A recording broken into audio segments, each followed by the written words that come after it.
Hi, this is Frode and welcome back to ActualizeNotes TV.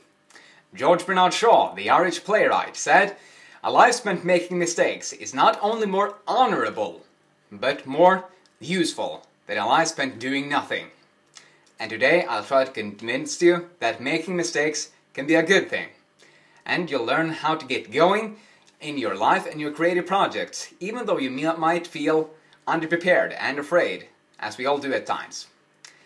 And these big ideas come from the great book Fail Fast, Fail Often by Ryan Babineaux, Ph.D. and John Krumboltz, Ph.D. Fail Fast, Fail Often. Subtitle, How Losing Can Help You Win. Ryan and John are both psychologists and career counselors, and together they have co-created the Stanford University Continuing Studies course, Fail Fast, Fail Often. And their experience in the field really shows through all of the practical examples they give for taking action. A key aspect of the book, taking action. And we'll get more into that, of course.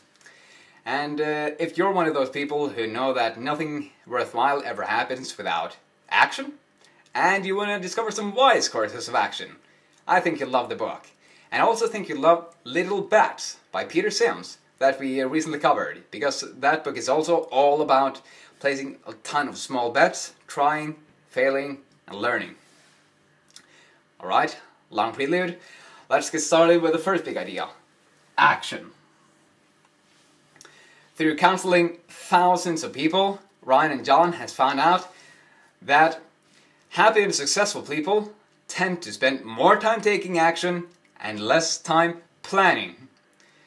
In the unsuccessful people will be when they feel underprepared and afraid and know that they can make mistakes, they often stop, wondering if this is what they really want to be doing and if they should plan some more, prepare some more. While successful people, they know that making mistakes and feeling unprepared and afraid puts them in the optimal state of growth, so they can learn as quickly as possible, gather feedback, and get better until the next time. It's what Daniel Coyle calls the sweet spot in his book, The Little Book of Talent. And the sweet spot is that place right at the edge of your abilities, where you learn quickest and best. And it's where you make mistakes you succeed about 50 to 80% of the time. The comfort zone is when you succeed over 80% of the time. And the survival zone or snap zone is when you succeed less than 50% of the time. So, we want to take action and think about one time you accomplished something you were really proud of. How did you feel before you accomplished that? Afraid? Comfortable? Was it easy? Make any mistakes and mess up? Well, if you're like most of us, you will have noticed that those times you were most proud of your accomplishments were preceded by making a ton of mistakes and you had to put a lot of effort in it. And just being aware of that will allow you to take more action on what you want to achieve. Alright, our next big idea is fail forward. Failing forward is a term that the Silicon Valley entrepreneurs use to describe the process of failing quickly in order to learn fast. And the director at Pixar, who is named Andrew Stanton, has said that we know we're going to mess up and fail, and we just have to admit that. So let's fail as quickly as possible in order to get to the answers. And John Lasseter, who is the creative lead at Pixar, has said that we didn't actually finish our films, we released them.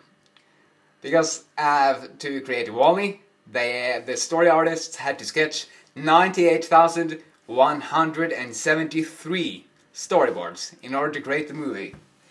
That's 98,173.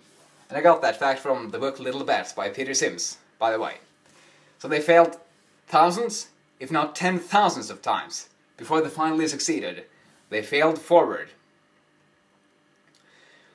So, we want to allow ourselves to make a mess, because that's similar to all the creative projects. That becomes great projects.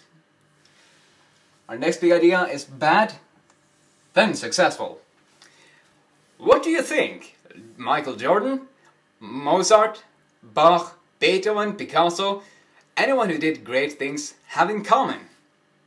They were all bad before they were successful, no matter who they were. And if you can really embrace this fact, that being bad in order to be successful is just a process that everyone, every single person on the entire planet goes through in order to become successful.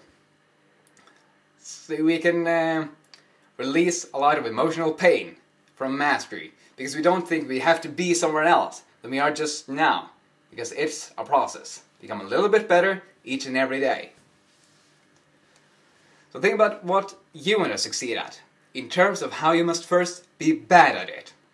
If I want to succeed as a teacher of growth, as I want to do, then I must first be bad at teaching growth. If I want to succeed as an entrepreneur, then I must first be bad as an entrepreneur.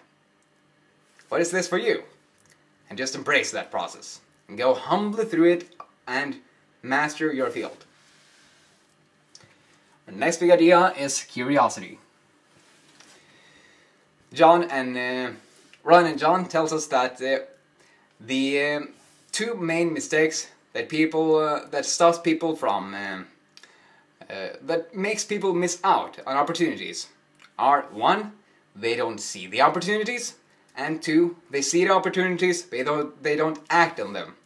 And they provide a very good built-in opportunity mechanism, which that will help us discover and act on opportunities, which is called curiosity.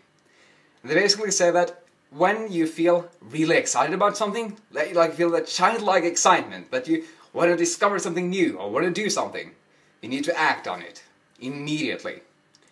I'll give you a personal example. For about 3 years ago, when I was 17 years old, I'm 20 now.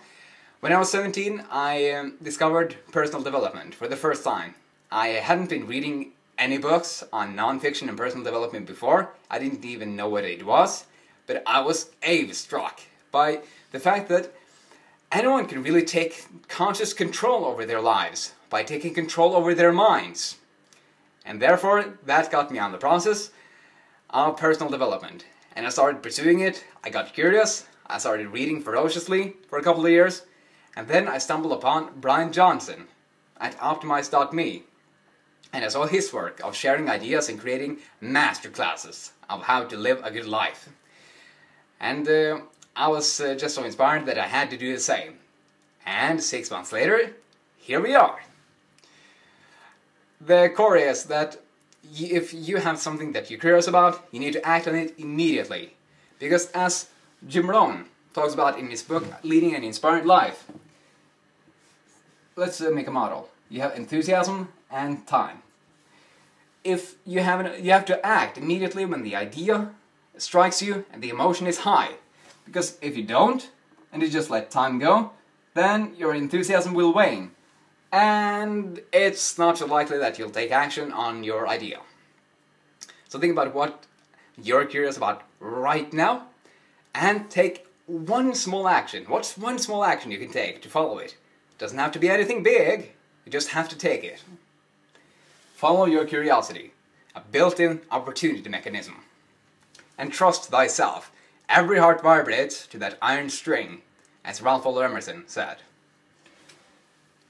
And the last big idea is Maladoras Middle. Getting fired up here. The Maladoras Middle is the time during a creative project when things are not really seeming to go so well. You are kind of depressed and you can't see the end. It doesn't seem like it's going anywhere. But the designers at the design company IDEO has figured out that if they persist through this process, this Maladoras Middle, then they will often strike upon a new design, new and innovative design. And they have described this as in this mood chart, where they describe the emotional phases of a project. So at first, you have hope. H. You have hope. This corresponds to the early giddy phases of a project when you're really excited about something. So they strike out with massive energy. But then they go down this valley and no! It seems like it's not going so well. And that's the stage of insight. So they had hope, now they are at insight, the depressive phase where it doesn't seem like your project is going anywhere. I experience this all the time, I guess you do too. But then if they persist through the process, and this is a defining moment, will they persist? Or will they just give up and triple off the back door? If they persist, they come up the valley again, and they arrive at confidence, which is often a new design, when their idea has taken hold. In his book, Louder Than Words, Todd Henry talks about this, and he says that he calls it the U-shape, and it basically describes the same. And in his book Little Bats, Peter Sims talks about this as in the terms of a dark valley. Everybody goes through these processes.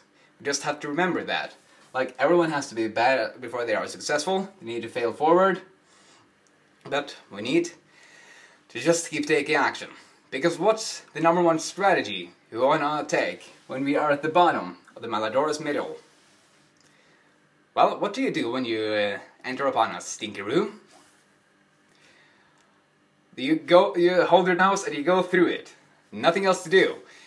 And as the Winston Churchill said, I think it was he said that, going through hell, keep going. That's what we want to do.